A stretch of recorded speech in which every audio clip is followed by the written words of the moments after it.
Thank you very much. I think we had here a set of very interesting contributions ranging from practical assessments of citizenship and inclusion of women to calls for better inclusion, for us to break the glass ceiling, for us to give better access, especially if coming from SDI, our call to give women voice and let them speak for themselves. The mayor Mayor Diallo also talked about including women in education services, letting them participate more from the ground level to the higher levels as well. We'll have very short time. The session is running a bit late. So we give you a chance for questions from the floor. I think we're all following Jean-Pierre's methodology since the first day then, so I'll continue with that. On the first row there, do we have a question? Okay, second row, third row. Okay, please. Here, a question from the third row. On the third table, on the third row. There. Bom dia a todos. Gostava em primeiro lugar de parabenizar a todas painelistas e o painelista também. Em especial a nossa representante, a presidente do município de Manjacás, pela capacidade de expor aqui a circunstância maravilhosa de Moçambique. E agora estou a começar a pensar que temos que chegar a 3 horas ao aeroporto, porque senão toda a sala vai querer mudar-se para o nosso país. Mas é essa a verdade, é que Moçambique tem sido muito sério a nível do cumprimento dos... Sorry, are you hearing the translation? No, please, the translation services from Portuguese to the other languages. It's coming. Okay, all right. Please continue. Pode continuar. Exato. Então, Moçambique tem de facto sido um exemplo naquilo que é o cumprimento das orientações internacionais relativamente aos direitos das mulheres, os direitos de cidadania das mulheres. Estamos perfeitamente alinhados com o CEDAW, estamos perfeitamente alinhados com o protocolo da SADC, e isso se reflete a nível dos critérios numéricos que foram aqui mencionados. O facto de termos 44% das mulheres no Parlamento, o número emancipador das mulheres que estão a dirigir os municípios, o número de governadoras, de administradoras, por aí em diante. Eu queria, entretanto, convidar não só os painelistas, mas toda esta sala, a uma reflexão que vai para além disso. Porque o que eu entendo é que nós estamos, todas estas conquistas estão ainda no nível da sensibilização. Até que ponto é que nós estamos a ser capazes de sensibilizar os nossos governos e os homens e mulheres cidadãos do nosso país para as questões dos direitos das mulheres? Eu acho que estamos a tempo demais nessa abordagem e temos que começar a pensar numa abordagem mais transformadora. O que é que isso significa? Significa um pensamento, uma coragem e um pensamento mais estratégico sobre a condição, sobre as mulheres. Isso significa coragem para adotar políticas afirmativas.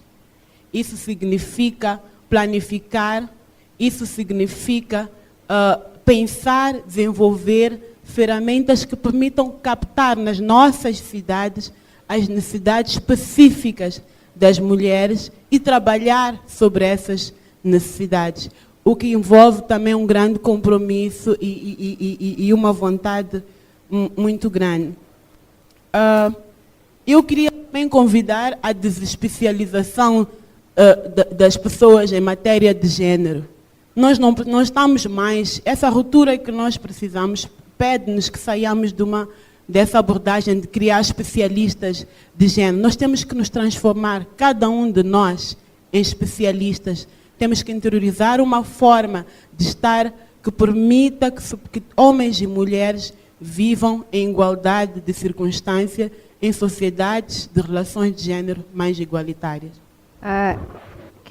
It was Fidelia Paguani. She works with a program. She works on a program in Mozambique, and she's part of the Mozambican delegation. Thank you very much for your reflection. Any member of the panel would like to respond to her comment?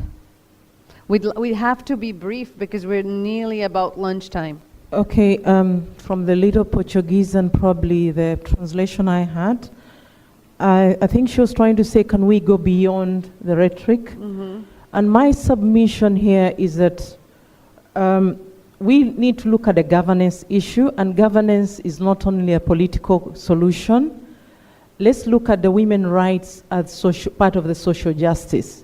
Now, if you address the social justice issue, it means that I need access to facilities like everybody else. I'll need my kids to have access like your kids, whether I'm a minister or somebody else. Then the other thing that if we are going to go beyond the rhetoric, yes, we have mayors, we have now President Sharif from Liberia, we have in Uganda, we have the head of parliament, the speaker is a lady, but can it come down to the lower levels? And how do we do that? It goes back to governance. And governance means decision making at every level, that you're not looking at only the president to decide, but at the local community, at the local council, how are we getting the social justice addressed that is affecting the mother, the child, the girl child who might drop out of school, a youth who is trying to figure out whether she wants to be an engineer or wants to be a stay-at-home mom. How do we get those things back to the table? And I agree with you when you say, could we go beyond? And I'm still going to criticize ourselves as women in Africa. We have not told that story ourselves. We're letting somebody else tell that story.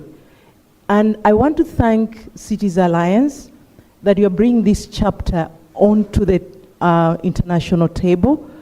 Could we have women share? And this is not just the women groups that we've had in all other chapters. But let's look at issues that are affecting us from the community level and address it as social justice, which will go beyond just the rhetoric.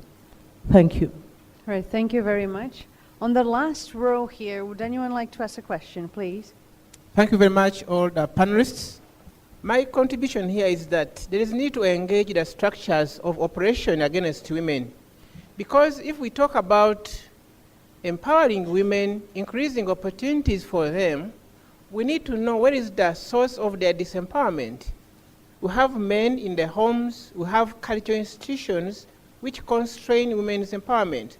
So as we move forward the gender agenda forward, we need to know how to handle also men, how to make them realize the lost opportunities of not engaging women, and also the cultural institutions. There are some cities in Uganda where the rapid resilience assessments reveal that cultural institutions are limiting the education of a girl child.